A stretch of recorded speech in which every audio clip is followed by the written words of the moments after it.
Welcome to my channel set tax சேனலுக்கு உங்களை அன்புடன் வரவேற்கிறேன். இனிய வீடியோவில் நம்மளுடைய சேமிப்பை பற்றி மற்றவங்களிடம் ஏன் நம்ம கூறக்கூடாது அப்படிங்கிறத ரீசனுக்கான பார்ட் 2 வீடியோ தான் ஃப்ரெண்ட்ஸ். பார்ட் 1 வீடியோ நிறைய பேர் பார்த்துருந்தீங்க, நிறைய பேர் லைக் பண்ணியிருந்தீங்க, நல்ல கமெண்ட் கொடுத்துருந்தீங்க. அதில் ஒரு ரீசன் நம்ம டிஸ்கஸ் பண்ணியிருந்தோம். இன்றைக்கி ஒரு 2-3 காரணங்கள் பார்க்கலாம்.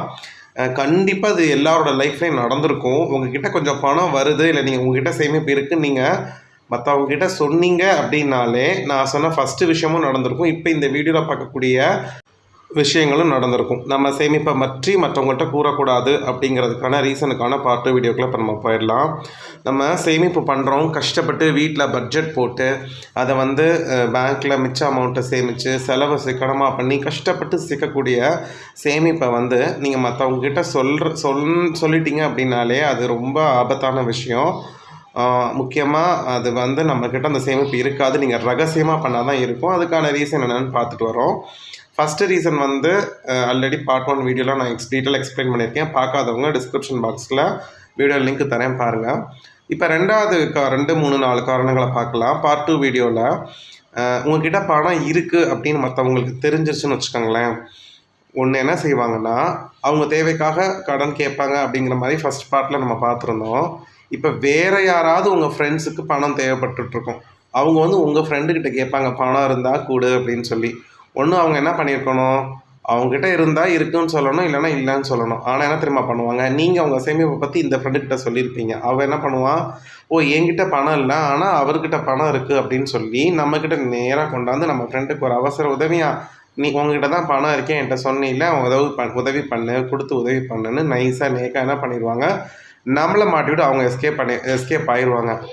ரியலான விஷயம் என்ன அப்படின்னு பார்த்தீங்கன்னா, அவர்கிட்ட பணம் இருந்திருக்கும், ஆனால் அவரோட பணத்தை கொடுக்காம நம்மக்கிட்ட மாட்டி விடுவாங்க. நம்ம தேவையில்லாமல் நம்ம சேமிப்பை பற்றி அவங்கக்கிட்ட சொல்லி என்ன பண்ணியிருப்போம், தர்ம சங்கடமான நிலைமைக்கு உண்டாயிருப்போம். ஸோ இது மாதிரி கண்டிப்பாக நடக்கும். அப்போ பார்த்திங்கன்னா நம்மளோட சேமிப்பு கரையிறதுக்கோ இல்லை காணாமல் போகிறதுக்கோ வாய்ப்பு இருக்குது. ஏன் அப்படின்னா, நீங்கள் கொடுத்துட்டீங்க அப்படின்னா திரும்பி கொடுக்குற ஆளாக இருந்தால் பிரச்சனை இல்லை. அப்படி இல்லைங்கிற பட்சத்தில் நமக்கு ஒரு நஷ்டம்தான். திருப்பி கொடுக்கக்கூடிய ஆளும் கரெக்டான நேரத்தில் கொடுத்தா தான் நமக்கு யூஸ் ஆகும். நம்மளுடைய சேமிப்பு நமக்கு யூஸ் ஆகாமல் நமக்கு தேவைப்படும் பொழுது அவங்க திரும்பி தர முடியாத ஒரு சூழ்நிலையில் இருந்தாங்கன்னா ரொம்பவே தர்ம சங்கடமாக ஆகிடும். இது ஒரு விஷயம். அடுத்த விஷயம் என்ன அப்படின்னு பார்த்தீங்கன்னா, இப்போ உங்ககிட்ட சேமிப்பு இருக்குது அப்படின்னு தெரிஞ்சாலே சில பேர் இருப்பாங்க. அவங்க இந்த எல்ஐசிலேயோ மற்ற இன்சூரன்ஸ் கம்பெனிலேயோ ஏஜெண்ட்டாக இருப்பாங்க. உங்ககிட்ட பணம் இருக்குல்ல, நீங்கள் ஏன் ஒரு பாலிசி எடுக்கக்கூடாது அப்படின்னு சொல்லி ஒரு சேவிங்ஸ் ரிலேட்டடான ஒரு விஷயத்தையே சொல்லாமல் அவங்களுக்கு எதில் நல்ல கமிஷன் கிடைக்குமோ அந்த மாதிரி திட்டத்தில் நம்ம மனசை தப்பான இன்ஃபர்மேஷனை சொல்லி நம்ம அமௌண்ட்டு நீங்கள் போட்டிங்கன்னா நல்லா ரிட்டர்ன்ஸ் வரும்னு போய் சொல்லி நம்மள அந்த இன்சூரன்ஸ் பாலிசிலேயோ இல்லை அந்த மாதிரி ஷேர் மார்க்கெட்லேயோ அதுக்கெல்லாம் பார்த்திங்கன்னா ஏஜென்ட் இருப்பாங்க. நம்மளை கொண்டு போய் அதில் தள்ளி விட்ருவாங்க. உங்களுக்கு நல்ல ரிட்டர்ன் கிடைக்கும்னு சொல்லிட்டு நம்ம இன்வெஸ்ட் பண்ணுற வரைக்கும் நம்மளோட கூட இருப்பாங்க. அதுக்கப்புறம் எங்கே போவாங்கன்னே தெரியாது. நம்ம பணம் அம்பேல் தான். இது ரியல் எக்ஸ்பீரியன்ஸ். எங்கள் அப்பா தான். எங்கள் அப்பா ரிட்டையர்ட் ஆன வந்ததுக்கப்புறம் அவங்களுக்கு ஒரு பல்க் அமௌண்ட் வந்துச்சு. அதில் ஒரு பார்ட் ஆஃப் த அமௌண்ட்டை எஃப்டியில் போட்டாங்க. மிச்ச அமௌண்ட்டை இந்த மாதிரி யாரோ சொன்னாங்கன்னு சொல்லிட்டு எல்ஐசியில், அதாவது ரிஸ்க் அதிகமாக உள்ள திட்டங்களில் முதலீடு பண்ணியிருக்கிறாங்க. இவங்க நம்மக்கிட்ட சொல்லவே இல்லை. அதே மாதிரி ஷேர் மார்க்கெட் ரிஸ்க் உள்ள மியூச்சுவல் ஃபண்டுலையும் மற்ற ஷேர்ஸ்லையும் பார்த்திங்கன்னா போட சொல்லி எங்கள் அப்பா மனசை கழுவி கிட்டத்தட்ட 2 லட்ச ரூபாயை கொண்டு போய் என்ன பண்ணிட்டாங்க, அதில் எங்கள் அப்பாவை போட வச்சுட்டாங்க. அதுக்கப்புறம் பார்த்திங்கன்னா நாங்களும் பார்க்குறோம், 2 லட்ச ரூபா இன்வெஸ்ட் பண்ணது எஃப்டியில் போட்டது ரொம்ப சேஃபாக அது பெருகிக்கிட்டே ஒரு 4-5 வருஷத்தில் கிட்டத்தட்ட டபுள் ஆன மாதிரி ஆகிடுச்சு. ஆனால் இந்த ஷேர்லேயோ மற்றதுலேயோ போட்டதை பார்த்திங்கன்னா அப்படி நஷ்டம்தான். 2 லட்ச ரூபா போட்டு கைக்கு 96,000 தான் எடுத்தாங்க. ரொம்பவே சங்கடம். அதை நான் அப்போவே சொன்னேன், இதை நம்பாதீங்கப்பா அப்படின்னு சொல்ல நம்பாமல் நல்லது பண்ணுவாங்கன்னு நினச்சி போட்டு 2 லட்ச ரூபா போட்டு கையில் நாங்கள் 96,000 தான் எடுத்தோம். அப்போ கிட்டத்தட்ட 1,04,000 எங்களுக்கு நஷ்டம். அது அப்புறம் நான் என்ன சொன்னேன்னா, அதுக்கு நீங்கள் கோல்டு காயினாக வாங்கி வைங்க அப்படின்னு சொல்லி அதை கோல்டு காயினாக வாங்கி வச்சு ஒரு 10-12 வருஷத்துக்கு அப்புறம் தான் பார்த்திங்கன்னா அதை நாங்கள் ஓரளவுக்கு லாபமாக மாற்றணும். ஓரளவுக்கு அது ரொம்பவும் லாபம்னு இல்லை. அப்போ இதே எஃப்டியில் போட்டிருந்த அமௌண்ட் வந்து பார்த்திங்கன்னா கிட்டத்தட்ட டபுளுக்கு மேலே ஆகிடுச்சு. ஆனால் பாருங்கள், எல்லாம் சொல்லுவாங்க எஃப்டியில் போட்டால் குறைச்ச ரிட்டர்ன்ஸ் தான் வரும் அப்படின்னு சொல்லுவாங்க. ஆனால் சொல்கிறவங்க எல்லோரும் எஃப்டியில் ஒரு பார்ட் ஆஃப் த அமௌண்ட்டை போட்டு ஹாப்பியாக சந்தோஷமாக இருப்பாங்க. ஆனால் நம்மளை மட்டும் பார்த்திங்கன்னா எஃப்டியில் போடாதீங்க, வேஸ்ட்டுன்னுவாங்க. இந்த மாதிரி நம்மளை ஏமாத்துறதுக்குனே, உங்ககிட்ட பணம் இருக்குது அப்படின்னாலே நம்மளை ஏமாத்துறதுக்குனே கிளம்பி வந்துடுவாங்க. எஃப்டி எல்லாம் வேஸ்ட்டு, ரிட்டர்ன்ஸ் கம்மி அப்படின்னா அப்புறம் எதுக்கு அப்படி ஒரு திட்டம் இருக்குது? பிபிஎஃப்னு ஒரு திட்டம் இருக்குது, அதில் போட்டிங்கன்னா அப்படியே அமௌண்ட் டபுள் ஆகும். அதை பற்றியெல்லாம் யாருமே பேச மாட்டாங்க. எப்போ பார்த்தாலும் நம்மளை ரிஸ்கில் மாட்டி விடுறதுக்காகவே ஷேர் மார்க்கெட்டு, மியூச்சுவல் ஃபண்டு இந்த மாதிரி விஷயங்களை மட்டுமே சொல்லி நம்ம பணத்தை ஏமாற்றுவாங்க. அதனால தான் நான் மியூச்சுவல் ஃபண்ட் பற்றியோ ஷேர் மார்க்கெட் பற்றியோ வீடியோ போடாததுக்கு காரணம் அதுதான். ஏன் அப்படின்னா அதை பற்றி நமக்கு தெரியாது. நிறைய பேர் அதில் நிறைய லாபம் சம்பாதிக்கிறாங்கன்னா அதில் ஊர்னவங்களாக இருப்பாங்க. அப்படி போடுறவங்களும் வந்து பார்த்திங்கன்னா அவங்கக்கிட்ட 2 கோடி ரூபா இருக்குன்னா ஒரு 10 லட்சத்தை தான் ஷேர் மார்க்கெட்டில் போட்டுருவாங்க. மிச்சம் இருக்கக்கூடிய பிக் அமௌண்ட்டை சேஃபான இன்வெஸ்ட்மெண்ட்டில் போட்டிருப்பாங்க. ஆனால் நம்ம மிடில் கிளாஸ் ஆன நமக்கு மொத்த சேவிங்ஸுமே கொண்டு போய் போட சொல்லி நம்மளை என்ன செய்வாங்கன்னா வற்புறுத்துவாங்க. தயவுசெய்து நம்பாதீங்க. அந்த மாதிரி ஒரு பிரச்சனை வரும். கண்டிப்பாக நம்மளை ஷேர் மார்க்கெட்டில் போட சொல்லியோ எல்ஐசியில் இன்சூரன்ஸுங்கிறது சேவிங் ஸ்கீம்ஸே கிடையாது ஃப்ரெண்ட்ஸ். அதை முதல்ல நல்லா தெரிஞ்சுக்கோங்க. அதில் சேவிங் ஸ்கீம்ஸ்ன்னு சொல்லி நல்ல நல்ல விஷயங்கள் இருக்குதுன்னு சொல்லி நம்மளை ஏமாற்றுவாங்களே ஒழிய ஒரு நல்ல திட்டத்தை பற்றி நம்மக்கிட்ட சொல்ல மாட்டாங்க. அந்த ஏஜென்ட்டுக்கு என்ன அமௌண்ட் கமிஷன் அதிகமாக வருமோ அதை பற்றி தான் சொல்லுவாங்க. இந்த மாதிரி நாங்கள் நிறையா ஏமாந்துருக்கோம், நஷ்டமும் அடைஞ்சிருக்கோம். அதனால தான் நான் அந்த மாதிரி இன்சூரன்ஸ் ஸ்கீம்ஸ் பற்றியோ ஷேர் மார்க்கெட் பற்றியும் நான் வீடியோ போடாத காரணம், உங்களோட அமௌண்ட்டு வந்து சேஃப் கிடையாது. என்ன நான் ஒரு விஷயம் சொன்னேன்னா நீங்கள் நம்புறீங்க இல்லையா?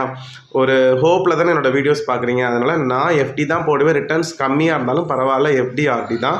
மிச்ச விஷயங்களை நான் போட மாட்டேன். ஏன்னா எனக்கு அதிகமான லாபம் வேணும். என் அமௌண்ட் வந்து சேஃபாக இருந்தால் போதும். அது கண்டிப்பாக பிபிஎஃப்லலாம் ஒரு 10 வருஷம் கழித்து எனக்கு நல்ல ரிட்டர்ன்ஸ் கொடுக்கும். ஸோ அதனால தான் பிபிஎஃப்ல நான் போட்டுட்ருக்கேன். அதை தான் உங்கள்கிட்டையும் நான் சொல்கிறேன். இந்த மாதிரி நம்மளை சொல்லி ஏமாற்றிடுவாங்க. இது இன்னொரு விஷயம் என்ன பண்ணுவாங்கன்னா, இந்த மாதிரி இல்லாமல் புதுசாக ஒரு இருக்கும். உங்கள்கிட்ட அமௌண்ட் இருக்குன்னாலே கொடுங்க, நான் உங்களுக்கு அதை அப்படியே டபுள் ஆக்கி தரேன். உங்கள்கிட்ட நீங்கள் இன்னொரு ஆள்கிட்ட கொடுங்க. அவர்கிட்ட கொடுத்தீங்கன்னா மாதம் உங்களுக்கு 5 வட்டி கொடுப்பாரு, 10 வட்டி கொடுப்பாரு. 1 லட்ச ரூபா கொடுத்தீங்கன்னா மாதம் 3000 ரூபா கொடுப்பாரு. மாதம் 4000 கொடுப்பாங்க, 5000 கொடுப்பாங்கன்னு சொல்லுவாங்க. இல்லை அப்படின்னா நீங்கள் 1 லட்ச ரூபாயை கொடுங்க, உங்களுக்கு அப்படியே என்ன செய்கிறேன், ஒரு 6 மாதத்தில் 2 லட்சம் ஆக்கி கொடுத்துட்றேன் அப்படின்னு ஃபால்ஸ் டபுளிங் ஸ்கீம். உங்கள் பணத்தை டபுள் ஆக்கவே முடியாது. ஒரு வருஷத்துலையோ 6 மாதத்துலையோ அப்படி செய்யவே முடியாது. அந்த மாதிரி யாராவது சொல்கிறாங்க, அதிக வட்டி தராங்கன்னா தயவுசெய்து நம்பாதீங்க. அவங்கள ஏமாற்றிடுவாங்க. உங்ககிட்ட பணம் இருக்குது அப்படின்னு நீங்கள் சொன்னீங்கனாலே நீங்கள் அதிகமாக சீக்கிரம் சேமிக்கணும்னு உங்கள்கிட்ட ஆசை மூட்டி, பணத்தாசை மூட்டி அந்த அமௌண்ட்டை எடுத்துகிட்டு போயிடுவாங்க. இது மாதிரி ஒரு சம்பவம் எங்கள் ஊர்லேன்னு நடந்துச்சு. ஒருத்தவங்க இது மாதிரி தான் யாரோ சொல்லியிருக்கிறாங்க. 1 லட்ச ரூபா என்கிட்ட இருக்குதுன்னு சொல்லவும் அதை கொடுங்க, நான் உங்களுக்கு மாதம் உங்களுக்கு 5000 ரூபா வட்டி வாங்கி தரேன் அப்படின்னு சொல்லியிருக்கிறாங்க. இவங்களும் நம்பி அவங்கள்ட்ட கொடுத்து மாதம் 5000 ரூபா வட்டி கொடுத்துருக்காங்க. 10 மாதத்தில் எவ்வளோ வந்திருக்கும்? கிட்டத்தட்ட 50000 வந்திருக்கும். அதே மாதிரி 2 வருஷத்தில் அவங்களுக்கு 2 வருஷத்தில் 1 லட்ச ரூபாய்க்கு மேலே வந்திருக்கு. அதுக்கப்புறம் நீங்கள் எப்போ வேணான்னு சொல்கிறீங்களோ அப்போ உங்களுக்கு நாங்கள் அசலை கொடுத்துறோம் அப்படின்னு சொல்லிட்டு அசலை போய் கேட்குறப்ப என்ன சொல்லிட்டாங்க தெரியுமா? உங்களுக்கு 1 லட்ச ரூபாய்க்கு மேலே வட்டியே வந்துருச்சுல்ல, உங்களுக்கு அசல் கிடையாது அப்படின்னு சொல்லி அடித்து துரத்திட்டாங்க. 2 வருஷத்தில் அவங்களுக்கு கிட்டத்தட்ட வந்து பார்த்திங்கன்னா 1,20,000 ரூபா வட்டி மட்டுமே கொடுத்துருக்காங்க. அப்புறம் அவங்களோட 1 லட்ச ரூபா அசலை வாங்குறப்ப என்ன பண்ணியிருக்கிறாங்கன்னா, அதெல்லாம் தர முடியாது, நீங்கள் வேணால் அநியாய வட்டிக்கு என்கிட்ட வட்டிக்கு கொடுத்துருக்கீங்கன்னு உங்களை கம்ப்ளைண்ட் பண்ணிடுவேன்னு சொல்லி மிரட்டி என்ன பண்ணியிருக்காங்க, அவங்கள துரத்திருக்காங்க. அப்போ அவருக்கு 1 லட்ச ரூபா போட்டு 1,20,000 ரூபா கிடச்சிருக்கு. 20,000 தான் லாபம். அந்த 20,000 லாபத்துலேயுமே வந்து பார்த்திங்கன்னா கடைசி 5,000 தரலையாம். அப்போ இந்த மாதிரி நம்மளை என்ன செய்வாங்கன்னா பணத்தாசை கட்டி ஏமாற்றுவாங்க. சீக்கிரம் பணத்தை டபுள் ஆக்கிடலான்னு. அப்படி யாராலையுமே ஆக்க முடியாது ஃப்ரெண்ட்ஸ். 1 வருஷத்துலையோ 2 வருஷத்துலையோ பணம் டபுள் ஆகாது. தயவுசெய்து அந்த மாதிரி பணம் உங்கள் சேமிப்பு இருக்குதுன்னு சொன்னீங்கன்னா இந்த மாதிரி ஒரு ஃப்ராடு கூட்டம் நடந்துக்கிட்டே இருக்குது. நம்பி நிறைய பேர் இன்னும் ஏமாந்துட்டுருக்காங்க. ஸோ இதெல்லாம் மனசில் வச்சுக்கோங்க. மிச்ச ரீசன் எதுக்காக சேமிப்பை சொல்லக்கூடாது, மற்ற காரணங்கள் என்னங்கிறத நம்ம பார்ட் 3 வீடியோவில் அடுத்தடுத்த பார்ட் 2 வீடியோவாக பார்க்கலாம். ஃப்ரெண்ட்ஸ், இந்த வீடியோ பிடிச்சிருச்சுன்னா லைக் பண்ணுங்கள், ஃப்ரெண்ட்ஸ்க்கு ஷேர் பண்ணுங்கள், கமெண்ட் பண்ணுங்கள். அடுத்த வீடியோவில் பார்க்கலாம். Bye friends.